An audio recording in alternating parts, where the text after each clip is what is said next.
अस्सलाम वालेकुम दोस्तों, उम्मीद करता हूँ कि आप सब खैरियत से होंगे। आज जो मैं आपके साथ जो कल टेस्ट हुआ था संडे वाले दिन, तो कुछ डिस्ट्रिक्ट्स या डिवीज़न्स कह लें, जैसे कि सक्खर डिवीज़न और लालकाना डिवीज़न में टेस्ट नहीं हुआ। उसका जो रीज़न बिहाइंड ये था कि जो एनवायरनमेंट था तो वहाँ पर कोल्ड बहुत थी और फॉग की वजह से ना जो फ़्लाइट थी ना वो कैंसिल हो गई थी। तो इस हिसाब से वहाँ पर टाइम से पेपर अराइव नहीं हो सका। इसके लिए एनटीएस ने उसका जो है टेस्ट कैंसिल कर दिया। अभी जो न्यू डेट उन लोगों ने रखी है वो रखी है 28 जनवरी और टाइमिंग भी सेम है। और न्यू स्लिप्स भी आएंगे जो सक्खर और लालकाना डिवीज़न के लिए हैं। तो कल जो पेपर हुआ था नवाबशाह जिसे हम शहीद बेनज़ीराबाद भी कहते हैं, और कराची हैदराबाद डिवीज़न में ये टेस्ट हुआ था। तो वो पेपर जो है मैं आपके साथ शेयर करने वाला हूँ। आज जो है मैं आपके साथ फ़िज़िक्स का जो पोर्शन है वो आपके साथ शेयर करूँगा। जो फ़िज़िक्स के 30 एमसीक्यूज़ आए हैं वो 30 एमसीक्यूज़ ही मैं आपके साथ आज शेयर करूँगा। और सुबह इंशाल्लाह केमिस्ट्री और उसके बाद जो है बायो के जो लेक्चर हैं वो शेयर करूँगा। तो हमारा पहला एमसीक्यूज़ है। तो आप लोग कहते हैं कि टेस्ट डिफ़िकल्ट था, की आउट हुआ, ये हुआ वो हुआ, ये सब र्यूमर्स हैं। क्यू तो आउट नहीं हुआ है बिल्कुल भी। तो ये जो है एमसीक्यूज़ मैं आपके साथ ना डिस्कस करने वाला हूँ, तो आप भी मेरे साथ जुड़े रहें। एक मिनट में थोड़ा इसको अच्छे तरीके से पकड़ लूँ। तो मुझे लगता है ऐसा ही सही है, वहाँ पे नहीं आ रहा है ना, बुक थोड़ा बड़ा हुआ है इसलिए। क्वेश्चन नंबर पहला है हमारा, the relationship between time period and orbital radius for satellite is given by. ये किसने दिया है? केल्पर्स। ये केल्पर्स ने दिया है। और वहाँ पे जो डिफरेंट ऑप्शंस थे, Kepler's first law, second law, third law, ये जो है ना केल्पर्स का थर्ड लॉ, केल्पर्स ने जो थर्ड लॉ दिया था उसमें इसने ऑर्बिटल जो सैटेलाइट्स हैं उनकी ऑर्बिटल रेडियस के बारे में बताया, इन्फॉर्म किया था। Question number 2, in transformer which of the following quantity remain same during mutual induction. ये एमसीक्यूज मैंने करवाया है। अब मैं इसका जो जिस वीडियो में मैंने कराया ये एमसीक्यूज, उसका मैं आपके साथ लिंक भी शेयर करूंगा और वहाँ पे देखें कि ये एमसीक्यूज मेरे ही पास्ट से आया हुआ है। तो इसमें जो है ट्रांसफार्मर में ना फ्रीक्वेंसी रिमेन सेम होती है। तो ये क्वेश्चन नंबर 2, देखें कितने इजी सवाल हैं। आप कहते हैं कि सर डिफ़िकल्ट है, एनटीएस के डिफ़िकल्ट आते हैं, और जो कुछ यूट्यूबर हैं अपने जो कमाई का ज़रिया बनाए हुए हैं गरीब स्टूडेंट्स को कह रहे हैं कि हम ऐसे कहेंगे टेस्ट लेंगे, आप हमें 100 दें 200 दें। तो हम तो टेस्ट फ्री ऑफ कास्ट लेते हैं क्योंकि किसी गरीब की जो है ना भला हो जाए। Question number 3, the negative potential gradient is equal to. ये भी मैंने करवाया है। आप जो मेरे प्रीवियस वीडियोस देखेंगे तो वहाँ पे भी आपको एमसीक्यू मिलेगा। जो नेगेटिव पोटेंशियल ग्रेडियंट वो बराबर होता है पोटेंशियल डिफरेंस के। Question number 4, which of the following quantity is base quantity. अब ये देखें कितना इजी सवाल है। मास जो है वो बेस क्वांटिटी है, और वहाँ पे दी हुई थी वेलोसिटी, फोर्स, इम्पल्स, ये तो सब ड्राइव क्वांटिटीज़ हैं। मास जो है हमारी बेस क्वांटिटी है।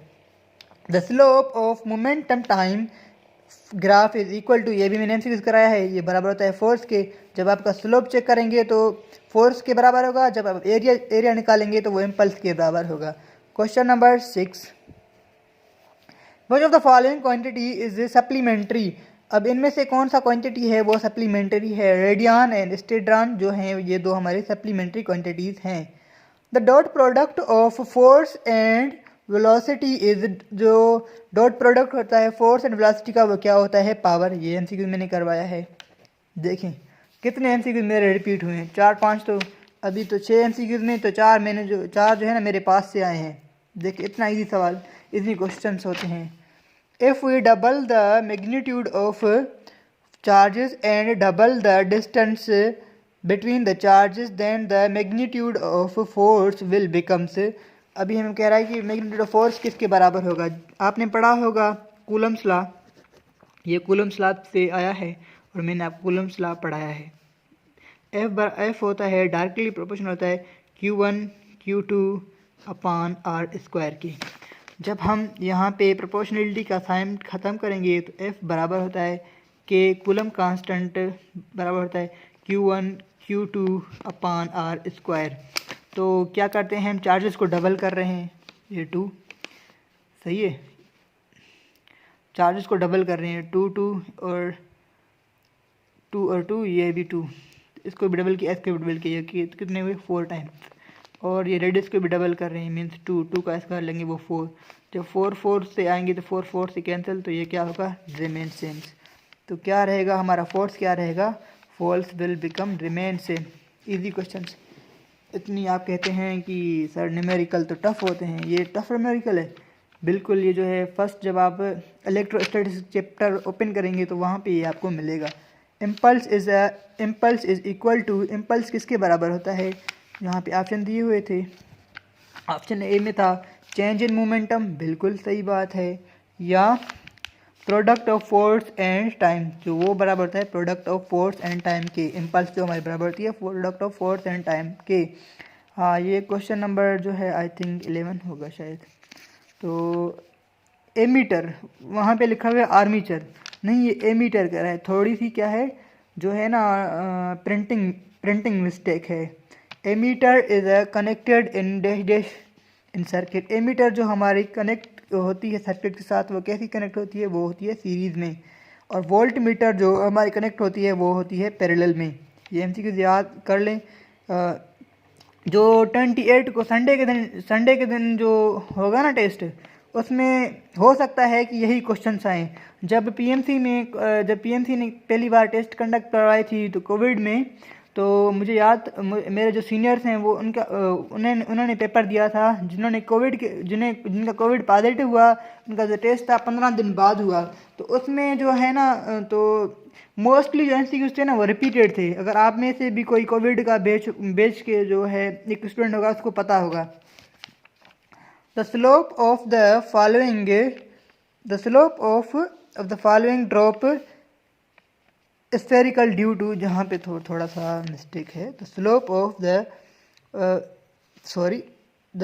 Of the falling drops is due to, जो एक पानी का कतरा गिरता है वो स्फेरिकल क्यों होता है, वो होता है ड्यू टू सरफेस टेंशन की वजह से जो है वो स्फेरिकल होता है। ये भी मैंने एमसीक्यूज करवाया है आपको, आप देख सकते हैं मेरे चैनल पर। If we follow the electric field lines due to positive point charges, then electric strength will be, जो इलेक्ट्रिक स्ट्रेंथ वो क्या हो जाएगी, वो हो जाएगी, बढ़ जाएगी। जब हमें नेगेटिव को फॉलो करेंगे तो इलेक्ट्रिक फील्ड हमारी क्या हो जाएगी, कम हो जाएगी। if we double the area of plates and half of the distance between the plates, then the capacitance of capacitor will becomes, अभी जो कैपेसिटेंस का ये फार्मूला है एप्सिलॉन नॉट बराबर है epsilon R area upon T के। वो हम क्या कर रहे हैं, एरिया को बढ़ा रहे हैं और डिस्टेंस को क्या कर रहे हैं, हाफ कर रहे हैं। जब एरिया को बढ़ाएंगे, एरिया को कितना टाइम किया है 2 टाइम्स, और डिस्टेंस को कितना किया है 1/2। तो ये 2 ऊपर जाएगा तो ये हो जाएंगे 4, 2 to the 4। तो 4 जो हमारी कैपेसिटेंस वो होगी 4 गुना बढ़ जाएगी, 4 गुना क्या हो जाएगी, बढ़ जाएगी। बिकम्स 4 टाइम्स, 1/4 नहीं होगा, बिकम 4 टाइम्स हो जाएगा, समझे। According to which of the following volume of a gas is directly proportional to the temperature at a constant pressure। ये ला हमें किसने दिया था, ये ला हमें दिया है सर चार्ल्स ने। इसे हम क्या कहते हैं, चार्ल्स लॉ। तो ये देखें बिल्कुल इजी एमसीक्यूज है, ये भी मैंने करवाया है। जो मेरे स्टूडेंट्स हैं उनको तो टेस्ट बिल्कुल इंशाल्लाह उनके तो 17+ मार्क्स आएंगे। Torque acting on a current carrying coil placed in uniform magnetic in minimum when plane of coil is placed। जब हम प्लेन ऑफ कॉइल को क्या करेंगे, perpendicular to the magnetic field करेंगे, तो जो मैग्नेटिक फील्ड होगी वो क्या होगी, जो हमारी टार्क या फोर्स कह लें, वो हमारी 0 होगी या मिनिमम। आपको पता है टावा बराबर है बेल साइन थीटा। बेल क्या है, मैग्नेटिक फील्ड, आई क्या है, करंट, एल क्या है, लेंथ, साइन जो है हमारी एंगल को शो करता है। टार्क एक्टिंग, ये जो है ना चैप्टर नंबर 14 मैग्नेटिक फील्ड से। The torque acting on a current carrying coil in working principle of, ये किसकी वर्किंग प्रिंसिपल है? Moving coil galvanometer. ये जो है मूविंग कॉइल गैल्वानोमीटर की प्रिंसिपल पर वर्क करता है। Which one of the following dimension less quantity, वहाँ पे कुछ क्वान्टिटीज दिए हुए थे, उसमें कह रहे थे कि वो कौन सा क्वान्टिटी है वो डायमेंशन लेस है। एंगल जो है हमारा डायमेंशन लेस है, वो कैसे? एस बराबर होती है आर थीटा के, जब हम थीटा को बाहर निकालेंगे तो एस अपान आर हो जाएगा। तो आर जो क्या है मीटर, और डिस्टेंस का क्या होता है मीटर, रेडियस का क्या भी होता है मीटर। मीटर मीटर में कैंसिल हो गया, तो ये हो गया क्या, हमारी डायमेंशन लेस क्वान्टिटी हो गई। और ये एक least count in dash dash इनमें प्रिस्क्रिप्शंस ऑफ मेजरमेंट इक्विपमेंट्स। अभी जो ये एमसीक्यूज है ना, इसका ना ऑप्शन आप मुझे बताएं कमेंट सेक्शन में कमेंट करके, और अपना स्कोर भी बताएं कि आपका स्कोर कितना आया है। At what angle between two vectors scalar product is maximum. तो ये जो है 0 एंगल पर होता है। ये वेक्टर जो चैप्टर है आप पढ़ेंगे तो वहाँ से ये आपको एमसीक्यूज मिलेगा। Electric flux through a close surface enclosing an electric dipole is, ये 0 बुक की डेफिनेशन है। Which material has negative temperature coefficient of resistance. जो सिलिकॉन में जो हमारे फोर्थ ग्रुप के जो भी एलिमेंट्स हैं उनका जो एक्सेप्ट कार्बन उनको छोड़कर जो है उनका जो टेम्परेचर है वो जो टेम्परेचर के साथ नेगेटिव कोफिशिएंट दिखाते हैं। If a wire of resistance R stretched 3 times then new resistance of wire will be, ये मैंने कराया भी है, इसका सोल्यूशन भी मैंने आपके साथ शेयर किया है। तो ये जो आर जब आप पढ़ेंगे ना तो आर हमारा बराबर होता है R into L upon area के, R upon L into area के। जब आर को एल ख़त्म करेंगे तो यहाँ प्रोपोर्शनलिटी पर रेजिस्टिविटी अपान एरिया। तो जब आप ये इसी फार्मूले से हिसाब से आपको ये सॉल्व होगा।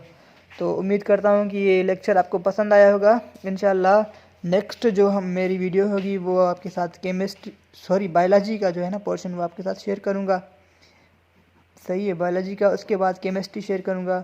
अगर आपको पसंद आया है तो लाइक शेयर एंड कमेंट ज़रूर करें, और जिन जिन बच्चों के 28 को टेस्ट हैं वो मेरे वीडियो ज़रूर देखें। हो सकता है कि यही एमसीक्यूज़ आएँ या इसी पैटर्न से कोई और एमसीक्यूज़ आएँ। अल्लाह हाफ़िज़।